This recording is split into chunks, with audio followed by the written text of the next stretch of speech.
Well, moving on from quarterbacks to offensive linemen. Alabama's had a plethora of offensive linemen, great ones in the past, with the likes of Barrett Jones, DJ Fluker, Chance Warmack, Andre Smith, the list goes on. Well, this past season, Alabama had the likes of the Kouandjio conundrum, being Cyrus and Ari Kouandjio, and number 2 on this draft board, we have Cyrus Kouandjio. Ivan, where do you see Cyrus Kouandjio landing? Well, to be honest, at first I had Cyrus going in the 2nd round, but I'm hearing rumors that, he could sneak back into the 1st round. But I'm going to go with my gut instincts here, and this team's going to be kind of shocking. You're going to say, what? Okay. And remember my attitudes towards the Kouandjio brothers. 2nd round to the Dallas Cowboys. Hello! Yes, that is my favorite team, and yes, you're saying, why would you want him to go after all you've bashed him before? Dallas is in need, very much of a need of an offensive lineman. They have offensive line issues last year. Of course, the defensive side, and that's where I feel like Dallas is going to attack the defensive side of the ball in the 1st round, because Lord knows, having a 32nd ranked defense in all the NFL last year, anybody can come in and help this team at this point. But there is still that question mark on the offensive line that they need to be answered. And they drafted Frederick last year in the 1st round, and everybody was all up in arms about it. And it turned out to be not that bad of a draft pick. I was even questioning the pick, but it turned out to be not that bad of a draft pick by Jerry Jones and the rest of the crew. So, with that being said, I feel like he'd be a great player. I feel like he does have the stock level to drop down to the 2nd round, if I want to say drop to the 2nd round. I know he's been invited to New York for the draft, so it's going to be interesting to see if he has to stay there for that 2nd day. But I do have him going in the 2nd round to the Dallas Cowboys. You have him going in the 2nd round of Dallas, that being Cyrus Kouandjio. I actually have Cyrus Kouandjio going late 1st round to the Carolina Panthers. And this is why. Cam Newton is a phenomenal quarterback, but all phenomenal quarterbacks need offensive linemen to protect their blind side. Fortunately for Cam Newton, Cyrus Kouandjio plays in a tackle. He's 6'7", 325 pounds. He's light on his feet. My thing is with Cyrus Kouandjio is, can he continue to pass block effectively?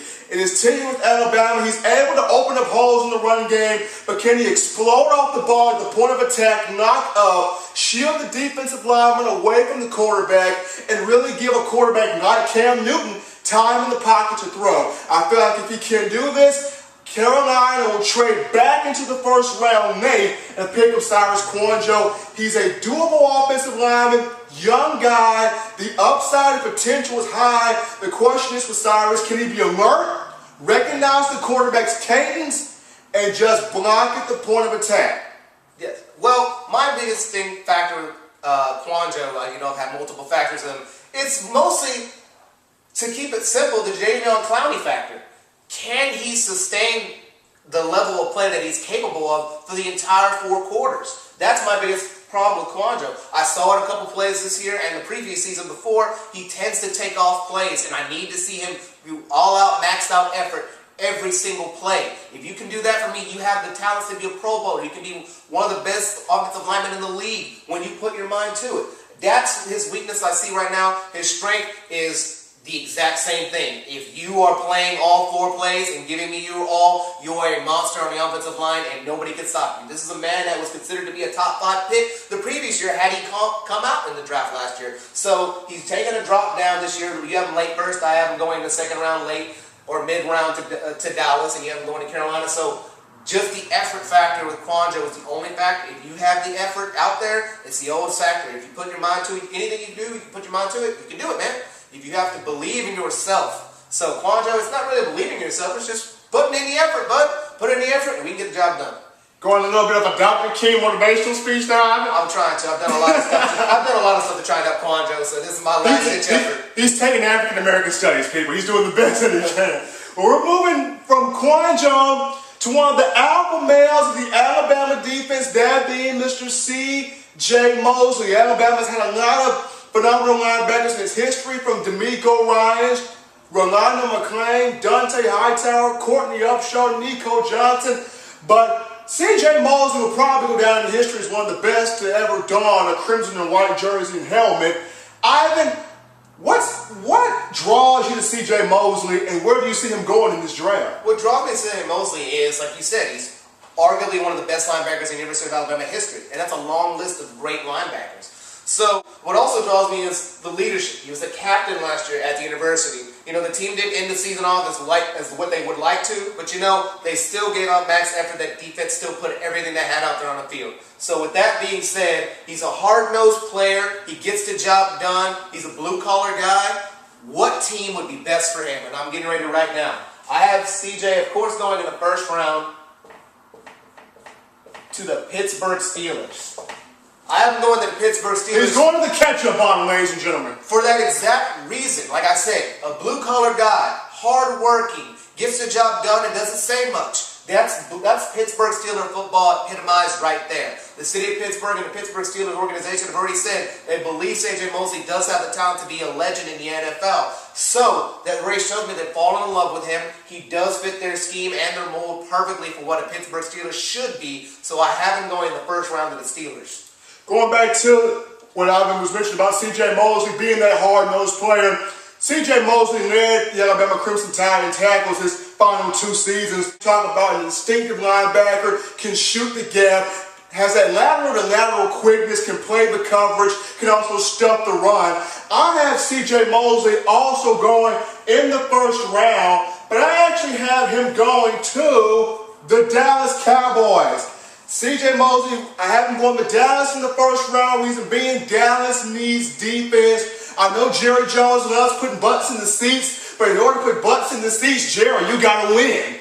And what better player to get you to win than a dominant linebacker than C.J. Mosley? He doesn't have to play middle linebacker, but if you put him at outside linebacker, you're talking about the ability to play the coverage lane, to play the passing lane, the ability to set the edge. Now he hits on the running back. Now he hits on receivers coming across the middle. My one issue with C.J. Mosley is, can he defend the back coming out of the backfield? He was burned on that a lot in his career. Can he defend the wheel routes? And can he defend the stronger physical tight ends and slot receivers? I feel like if he's able to do that, then no question C.J. Mosley will definitely have a successful career in the National Football League.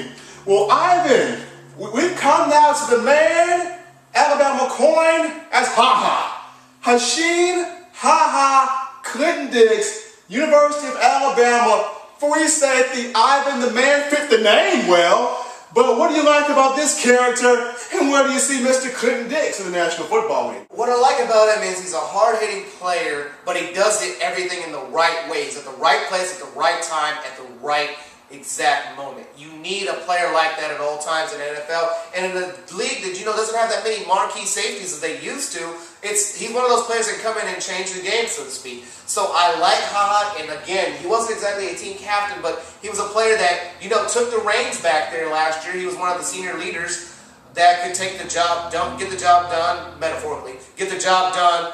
But with that being said, people are going to say, well, he has to go in the top 15, don't you think? I'm going to give you a little one extra.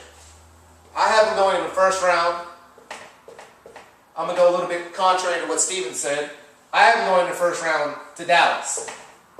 And I know we're popping out a lot of Dallas today, but honestly, they need a lot of defensive help. So he has C.J. Mosley going in the first round. Yes, it would be linebacker. The only reason I didn't have C.J. going first round to the linebacker position is because Sean Lee is still there with the Cowboys. I feel like he's coming back and going to rebound and have a good year. They have no safety help. They have a D3 player playing right now at their safety position. Are you saying Jarrett Simpson-Ball's not getting the job done, Ivan? Unfortunately, no, he's not. Dallas needs as much help as they can get on the other side of the ball. And if Clinton-Dix is there available, which I think he will be, because I feel like there's going to be a shakeup in the draft with those quarterbacks and those receivers, people trading up. You know, there's rumors Sammy Watkins can go to the Lions. They want to trade up to get him. That can make a shift down to where falls down to Dallas. So I see him, and that would be a perfect fit. And to be honest, would look great with a big old star on his helmet. He would look great. Kind of reminds you of a future Deion Sanders type guy. Yes, sir. When you talk about Clinton-Dix, he's a hard-hitting safety, but he also excels in zone coverage. One of the things that Coach Saban has instilled in Clinton-Dix is the ability to be versatile and specialize in different things. Most safeties specialize in just playing the pass. With Clinton-Dix, he can play the pass, but also line up in the box and deliver hard hits on the running back. As I've been mentioned, a true gamer at the safety position. He has Clinton-Dix going to Dallas. I have Clinton-Dix going in the first round, but not to Dallas. I have Clinton-Dix going to the Twin City, the Minnesota Vikings. The Vikings need defensive backs. They have receivers, they have a defensive line, but the Vikings back seven needs help. I feel like with Clinton-Dix there, being that roving leadership safety, to be able to plant that cleat in the ground, break on passes, deliver hits on running backs and receivers. He doesn't have that elite speed, ran a 4.58 in the NFL Combine, but if he can get that recovery speed up and that stick-with-it quickness to stay with these fast and physical receivers, I feel like HaHa's going to be just fine. One of my things with him, though, if he's forced to play more man-to-man coverage, can he stick with the Cordero Pattersons, the Percy Harvins, the Wes Welkers of the world? Can he stick with those guys? If he can, Clinton-Dix is a jewel in the National Football League because he has the hard-hitting mentality and he can play the football. Yes, and if you're a Cowboys fan, imagine this. If he does go to Dallas, you have Morris Claiborne and Clinton-Dix. Oh my, SEC. You have two of the best players in the SEC the past 5 years, defensive back-wise, to exist in the SEC. They're on the same team now. And if he does go to Minnesota, like Steven said, you have to question, the Packers always have a great receiving core over there. The Bears always have a great receiving core, So you're going to have to wonder if he gets that man-to-man situation, can he get the job done? Can he get the job done? Is correct. Well, we're going to take a quick break here. But when we come back here on Touchdown Alabama Magazine's 15 and Counting Premier Football Show, we're going to get into the rest of this Alabama NFL Draft Rundown.